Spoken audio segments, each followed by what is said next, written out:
So my name is Dr. Ngahu from the University of Nairobi, SBO Research, SBO Training. I'm an entrepreneur, founder of SBO Research and SBO Training. And we do market research services, we do training, and consulting services in marketing. We work for private sector, larger corporate sector, and some SMEs, and a lot for public sector corporations. Some of my clients are here. I think many. I can see one there who just spoke before me. My former student, he already introduced me. My former student, Dr. Leting, also my client. And I'm sure there are many, many others here because we work for many brands. We work for leading brands in the country. We've worked for some of the brands I showcased and some that I didn't showcase in that video. Now today, William insisted that I must physically bring myself. He said that it's not enough to write articles, have YouTube. I must show my face. I must present myself in person. Otherwise, he's going to penalize me. And I said, okay, I better be obedient. Now, I'm supposed to talk about branding in a disrupted ecosystem.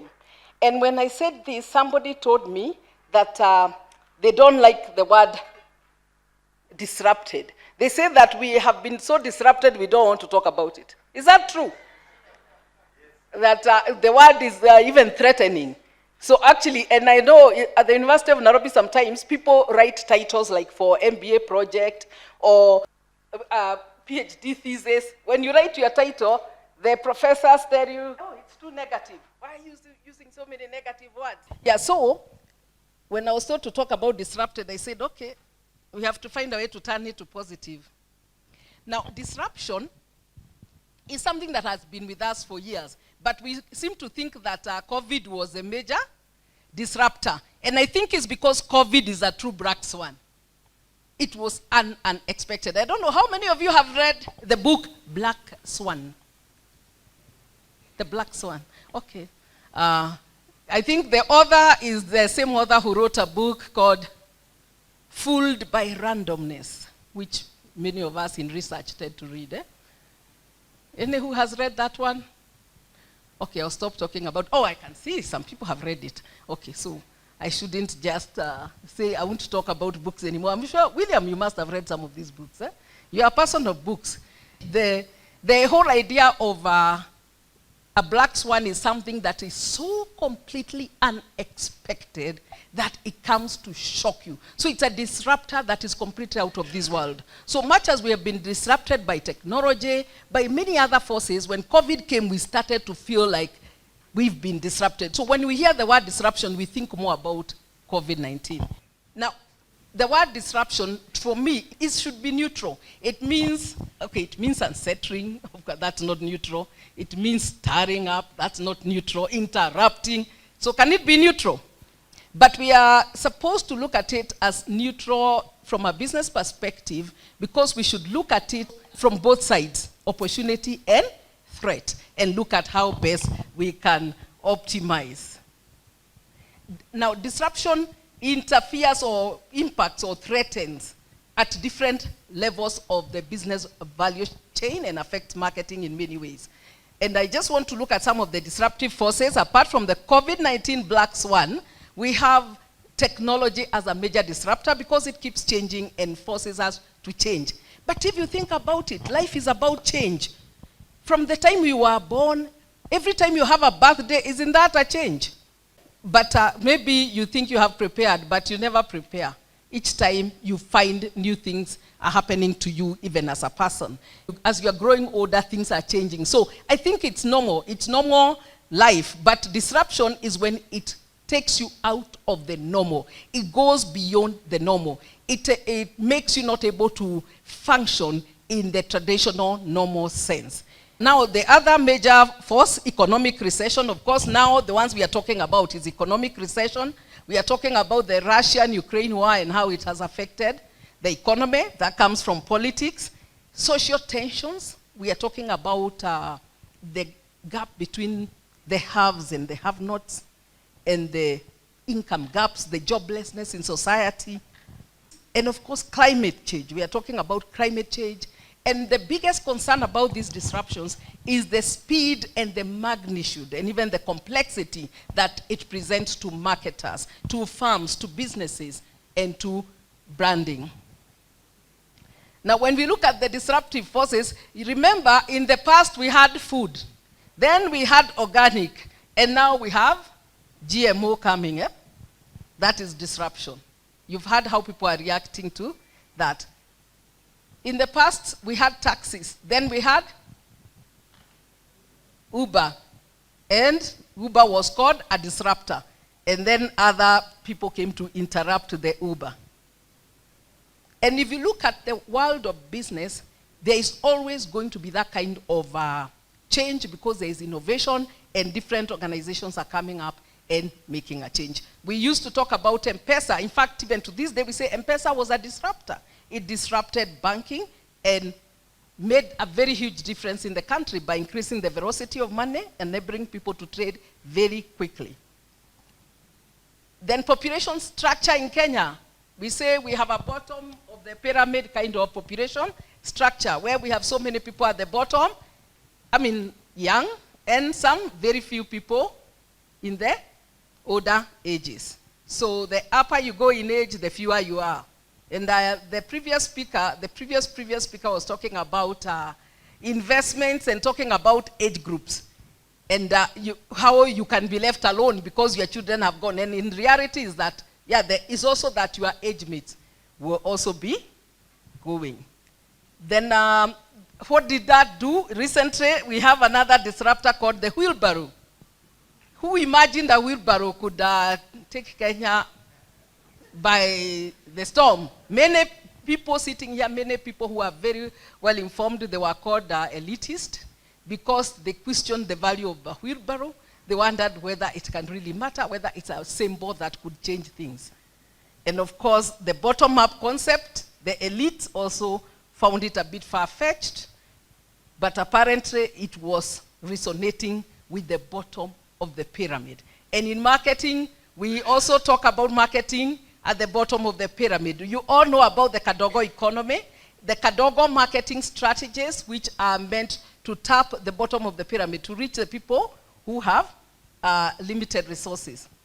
Then the other thing that has happened is also the change in power structures, where big individuals, small people, have gone to court and gotten huge settlements for things they innovated, which have been used by big companies without regard. So you find people like organizations like Vodafone being forced to pay to, like the person who came up with Please Call Me, huge amounts. In the past, the power structure, the people at the bottom did not have so much power. Consumers did not have so much power. Power was held by brands, by the organizations. I don't know from where you sit in your organization. Do you feel like today that there has been a change in terms of power structure between you and the consumers? The way we used to communicate in the past, how did we used to talk to consumers? We used to talk down, almost down. We used to tell them what to do and how to do it and why they should do it. And we knew everything, the marketers. You just look at some of the previous communications, you start to see. But today, you notice the change in the communication because of the understanding of that change in the power structures. I picked all these things because I'm looking at the PESTEL framework, the political, environment, economic, social, technology, and the like, and how they have impacted or created disruptive forces. Now, think about the Constitution, the 2010 Constitution. Was it a disruptor or was it not? In Kenya terms, 2010 Constitution disrupted something. Anybody who worked in the past and has the map of Kenya marketing map, Kenya marketing territories, and then you look at today's marketing territories, that has changed totally since the 2010 Constitution because it created counties and changed the way money is distributed and created customers in places the map of Kenya never used to consider. Actually, the map of Kenya used to look like something funny. The marketing map of Kenya, I mean. Today, the marketing map of Kenya is wider.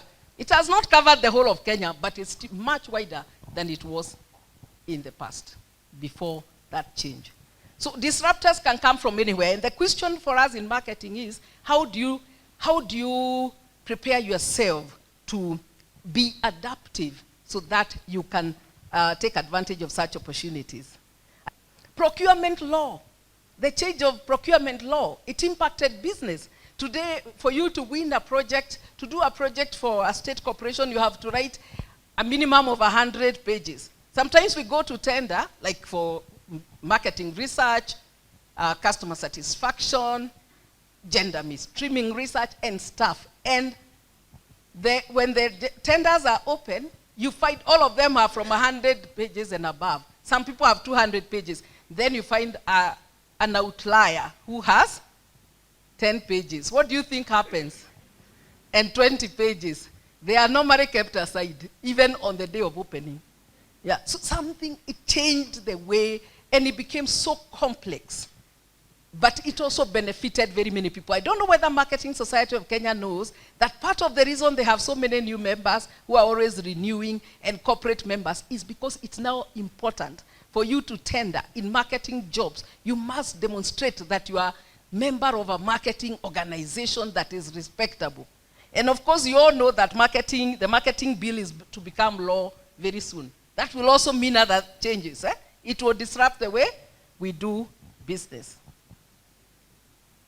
Then the Constitution introduced wealth declaration. The previous speaker was talking about wealth, how to build wealth. And this week, I think this or last week, we've been treated to wealth declaration in public by political leaders. So are they political or technocrats? This time I don't think you can call them technocrats. You can say the leaders, the future leaders, well, future cabinet secretaries. And many people were asking, what is this wealth? How is it done? How are they sure that this is real? Or is it just a theory? And in fact, I said I'm going to do a video to show people how to do a wealth declaration. Because I've been doing it for years because of serving in various government places, either as a board member, chairman, whatever. If you sit in government, you must declare your wealth. So it's only now that this vetting committee decided to make it a public affair. You declare your wealth and it's kept in private. Unless something happens where somebody must go to court to really get the right to access your wealth declaration. But that is the law that Parliament passed. But during this vetting, the Parliament was able to waive that privacy and say this is part of the vetting process to know the kind of wealth you have now, so that when you come to cabinet, if you build so much wealth, you will tell us how you increased your wealth. And as he was talking earlier, he was saying how it's about liabilities and assets, and then you deduct and you have the net worth. But it's a bit more involving than that. You actually even show your sources of income for the period and the like. Dr. Reting, I'm sure you do a wealth declaration, so you know that whole process. So all these are disruptors. The whole question is, are you open-minded enough to see opportunity in these things? Like when you saw that wealth declaration being declared as a marketer, what did you think? Did you see opportunity? I started to see a lot of opportunity and untapped opportunity in this country. It means we can market affluent brands. We can have, we can target. And by the way, that's one of the interesting areas. In Kenya, the people who are wealthy and maybe have more money, who also may be older, do not get any attention from marketers. Because somehow in marketing, we learned that people do not change after the age of, I don't know, is it 40? What age do you not touch even in your target markets for advertising? 45 and above, Then that is where all the money is. So what opportunity if somebody could build, and of course learn how to communicate with that particular target group and build brands that focus on them, or even use existing brands that are suitable, but market it in a specific way where they'll be able to communicate with those older people, those wealthier people, without sounding outrageous. Because by the way, when you talk to some of those kinds of people, if you speak the same language that you speak to your bottom of the pyramid, they know you are not even talking to them. They don't even hear you. It just passes. Yeah? So I saw opportunity myself. So of course, over the years, one of the major forces that we have recognized is digital transformation as a major disruptor. We have also seen how it has impacted the business environment, causing unparalleled volatility in industry. When I talk about power structures and between consumers and organizations and brands, what I'm talking about is this thing where you find that consumers have developed power by being able to own and share information among themselves and being able to talk about brands in their own language the way they want and to share it out there, and being able then to influence each other, making the brand communication not as neat as it used to be. Because in the past, in branding, once you decided what you wanted to communicate, that's what people knew about your brand.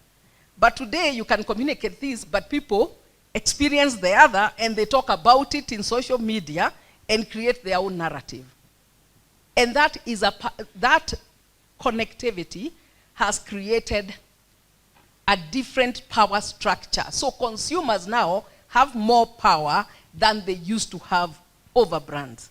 And this is what is being reflected in changing consumer behavior, in the way consumers are communicating, in the way they are accepting brand communication, in the way they are challenging what you are saying about your brand.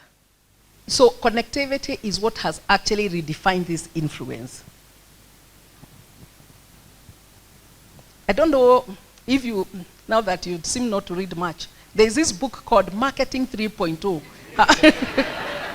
Who has read Marketing 3.0? At least Marketing 2.0, Marketing 3.0. In that book, you would learn about that, the kind of changes, the disruption and the changes in the power structures within the marketing field, and how then to work to gain your balance and sort of build a bit more capacity. Yeah? Now, the things that consumers will talk about your brand are usually different from what you say about your brand. Or they might be aligned if you are being honest. If you've been authentic and your brand presents information that is consistent to what you deliver, you don't promise what you don't deliver, you are consistent, then maybe the communication will be aligned. But if you promise things and your customer experience is not aligned with what you say, then the communication will be different. Who do you think people will believe? Will they believe the consumer, friend of theirs, or will they believe the brand? They'll believe their friend, isn't it? And that is where the power question comes. That's the power we are talking about. So in such situations, then purchase decisions become social decisions. I tell you, I'm planning to buy this. Have you seen it? I send you, the email, the picture, the communication. You look at it, you tell me, no, I bought it. It's not true. What they are saying is not true. They don't deliver that. Will I buy it? No, that's part of that power play that has emerged, where consumers are actually creating their own communication, their own narratives, their own interpretation of the brand.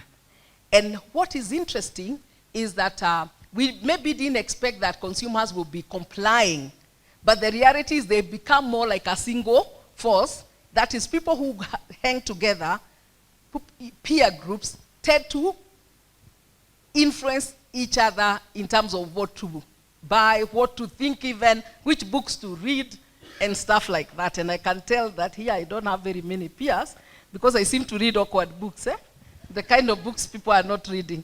One of the interesting things about that confirmation is that today's customer seems to be seeking social proof. Show me through my friends that what you're saying is true. If my friends agree, I will agree with your brand message. Otherwise, your brand message, step aside. Yeah. So some people ask this interesting question about we use population. When we went to school, we were taught geography, population, and all that. And today, people say that the most populous country in the world may not be a country. That the question is China the most populous country in the world? Is India the most populous country in the world? Or is it the United States of Facebook? All of you are citizens of the United States of Facebook, based on what I heard your responses to Dr. Reting when he was speaking. So, in a world where we are all citizens in another country, of course, in Kenya in the past there was no dual citizenship. But imagine, even without dual citizenship, you already have some dual citizenships, isn't it? You can access almost anyone in the world. You can network across. So if a brand is trying to talk to you, how should they interpret you? By the country you sit in or by that other global behavior? Yeah? So those are questions for people to think about in branding. So you have to look at business from a different perspective, at profitability from a different perspective. And I want to pause here and show us another video clip. The brand race.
Things are getting serious. The music has changed.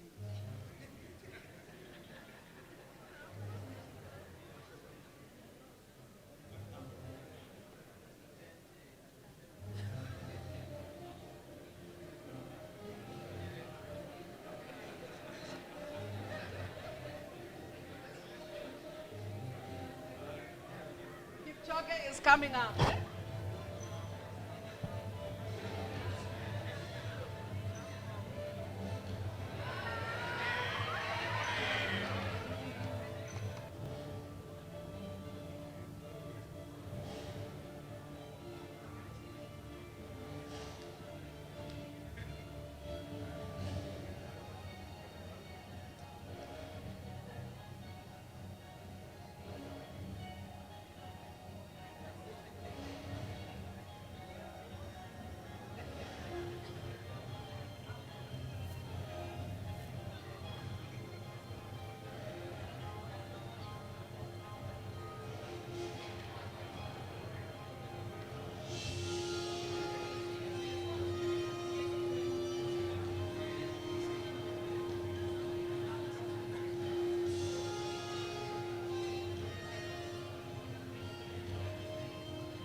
I didn't put the one for 2021. Anyway, that tells you the story of disruption. Have you now seen how brands have been disrupting each other, have been disrupted by the changes in the digital environment, in the physical, and all kinds of the pestle that we talked about earlier. It's now more real when you see in that race. Now, which brand disappeared? Yet it belonged to the industry that was moving up. No, like you see, it's like in the athletic races in the world, you see Kenyans, it's like which Kenyan sort of was left behind, eh? Kipchoge is always ahead. So which brand was left behind? Yet it came from the pool that belonged to those you expect to go ahead. Yeah, Nokia definitely is one of the ones that it climbed up to a point it was ahead of many, but something happened, and again it was disrupted. And if you remember at the beginning, we talked about how the changes in this, branding world, and I think we've seen just exactly what that is here, where we said how IBM dominated computers, but when software came, someone else took it. That was Microsoft.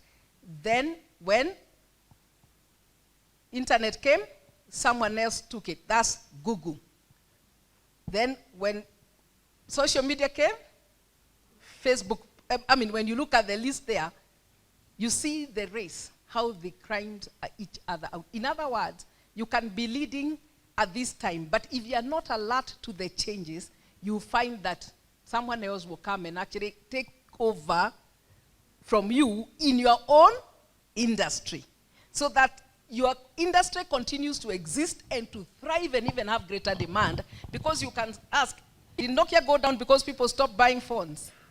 In fact, they bought more phones. Yeah, it missed out. It missed out in something, and that's why we are talking about this whole business of disrupted. That is disruption. In a matter of a few years, we have seen I think almost 20 years in a short time, eh? In that period. And you've seen how nobody was able to stay where they were. Now, of course, we know who is the number one brand today? Amazon or Apple? Huh? I can't hear you. Yeah? It's between Amazon and Apple. Eh? Those are the two brands competing neck to neck. And Apple, I would just challenge you to go and study a little about how did Apple become this brand. Why did they manage to become such a disruptor brand and basically own the world? Yeah? And many of you, almost every one of you has owned something from Apple. You are part of the reason that money has become so much that the chart had to reduce the other side, the size of bars, although the money was still growing, so that they could accommodate the growth of Apple's money. That's money, yeah, that we are talking about.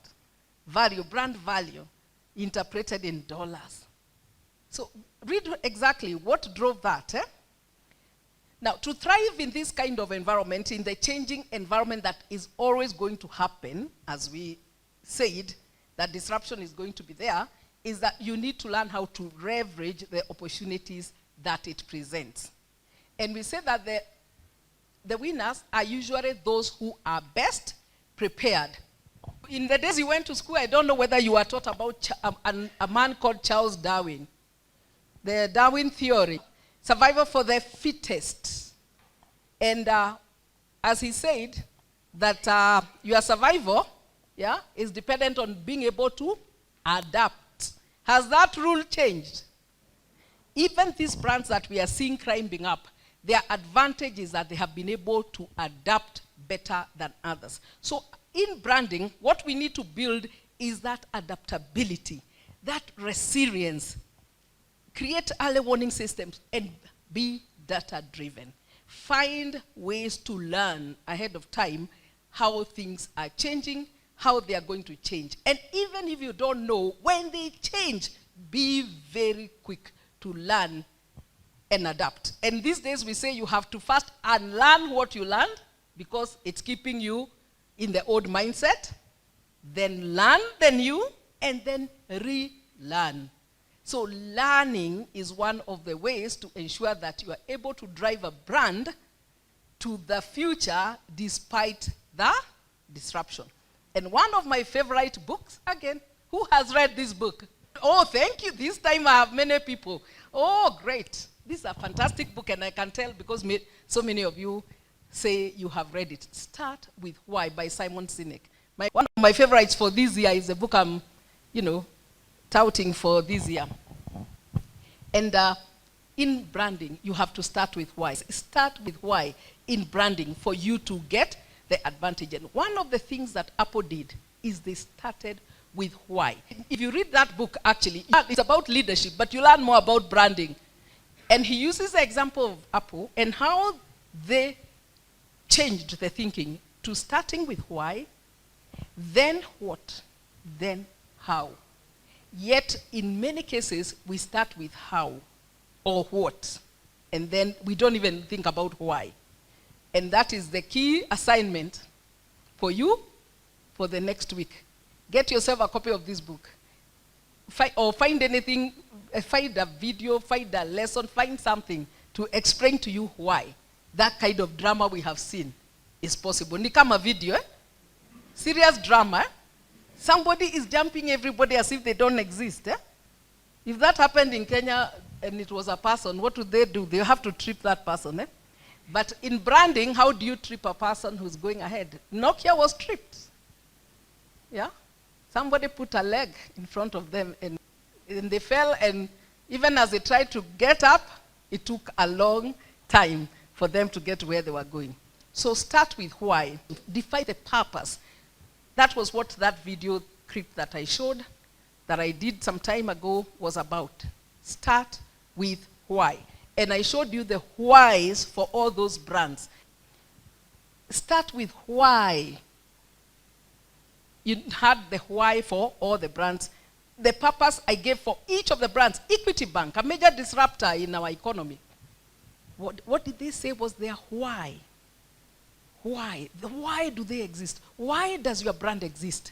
If you start from there, then you can build up the what, the how, every other thing you want to tell us, and it will give you advantage. Because it's only after that you have been able to decide the why, to tell us the why, that you will be able to apply the discipline of what to do and how to do it. And in fact, knowing the why improves the discipline of execution. And that is true even in your own life, not just in business. Whether you want to move in this direction or what direction. Why? Why do you want to marry this man? Why do you want to marry that girl? Why? If you can answer that, maybe you won't even marry her. Or him. Yeah? That's why we are having so many problems in society. Because we don't ask why. Why? Why? Why? If you understand why, it changes the way you go about your life in every area of your life. Why do I want to buy this car? Why do I want to live this life? So think about it even from a personal perspective, and it will give you an edge in terms of enabling you to live a happier and more fulfilled life, more meaningful life. Now, I want to give you just three perspectives about how you can improve branding in a disrupted economy, disrupted ecosystem, disrupted environment, whatever we call it. And that is the first one, to start with why. Then, embrace discovery and agility. Research, data analytics. How do you use information, knowledge to change lives? How do you move faster? How can you become more agile in terms of how you implement strategy, develop strategy, and the like? And the third, humanize your brand. Be human. The brand must be able to communicate, interact with people, must be able to appear like a human. Because we say we are operating a lot on social media or other electronic devices. Technology has taken over. What is technology? Is high tech. When you have high tech, the balance is high touch. How do you bring high touch when you are dealing with high tech? When you are communicating through social media and not face to face, how do you bring the balance? You have to humanize your brand. When you humanize it, even in those platforms, it will appear more like a person. It will be more real. It will become much more authentic, and people will connect better with it. I think those are the lessons that I can leave you with. connecting, sharing, storytelling. They say becoming a storytelling brand enables you to be more human, more connected with your customers. You can also work with customers to co-create your brand. Like we saw the example of KFC, that is co-creation. They are working together. The customers are involved. The fans are involved in bringing up ideas and actually creating content for the brand. And that will help build trust. Now, to broaden that up, you can focus on I normally talk about my 6 P's: purpose, priorities, philosophy, values. What are your values? What are your brand values? What is your brand culture? What are your non-negotiable aspects for your brand? And even if you're talking of your personal brand, yourself, do you have clear picture about your values? About your culture, the things you do, how you communicate, and the things that you can never do. You are non-negotiables. It helps you clarify how to live your life. It makes life easy and simple and fun and meaningful and worth living 100%, 110% and living again and again and never thinking some of the thoughts that we hear people saying that life has no meaning, doesn't matter, because they have no purpose, because they have no philosophy of life. And that's the same for a brand. A brand needs to be clear about its philosophy, about the promise they are making, what they will do for people today, in the future, what is their role in society, what value is your brand going to add. That's the only way you can be able to deal in this environment of disruption, to be very clear about such things. And then we talk about brand alignment as I go to close. And I want to talk about how you align, that you align the brand also by connecting emotions and logic. Because human beings operate on both levels, isn't it? We have emotions and we have logic. There are things we do rationally, many things we do emotionally. Sometimes we say we are doing things or that we decide about the brands to use through logic. But the truth is, research shows that most times we make decisions through emotions, and then we justify with logic. That logic is our mechanism for showing that we are rational. So when you ask somebody why, and that's why research, traditional research sometimes is being questioned for being able to give you the true reasons behind behavior. And that's why people have to go behind using projective techniques in research so that they can be able to tell, to get the real information from the consumers. Yeah? And this is how we make even many other decisions. It's not just brands. How do humans make, how did you decide you are going to marry him? Was it emotional or logic? I had a friend who took a pen and paper and, you know, she did a chart. Good, bad. And she was so rational, it was unbelievable. He has money. He has. Yes. And then on the other side, she wrote all his bad parts. And she had said that if the list has more bad things, and she had invited us to contribute what we also knew. So it wasn't her own, it was such a rational process. And she had said that if there are more no's or more negatives, she will not marry him. If there are more positives, that is so rational. Is it true? Is it real? But by the time you get, even how she's judging, she's using emotions. She's saying he's good because her emotions tell her so. And the like. So even in branding, you have to be able to balance the two, the emotions and the logic, so that you can get the best point. And I want to just show you this quote, that when dealing with people, remember, you are not dealing with creatures of logic, but creatures of emotion. Because emotions are so powerful, but we rationalize them. So we say we are rational beings to a large extent, but even the rationality is influenced by emotions. Who has read a book by Dale Carnegie? Now, let me not talk about a specific book. Anyone who has read a book by Dale Carnegie? Wow. Yeah, oh yes, I can see. At least there are some people. But he wrote books that talk about those simple things of life that are so true that if you bring them to your branding, you will actually have an edge. And then this other one says, as more and more artificial intelligence is entering into the world, more and more emotional intelligence must enter into leadership. And that includes brand leadership. I meet Ray. And now, I'm going somewhere with this. I'm a marketer. I want to introduce you to my upcoming training on leveraging emotional intelligence for leadership excellence. And it includes leadership in branding. This is the second edition. We did the last edition in September, which was very successful and attracted a lot of people from industry, especially the even financial sector, insurance industry, and the parastatal sector. And I want to invite you to this training to learn how to do that balancing, whether you're going to do it for branding, for your personal life, for that topic you were studying before about managing your money. We even look at how emotions influence how you manage your money. So this is a training. If you're interested, just call me, DM me, and I will provide you all details about that program. And I think would very much want to have you there. So thank you very much.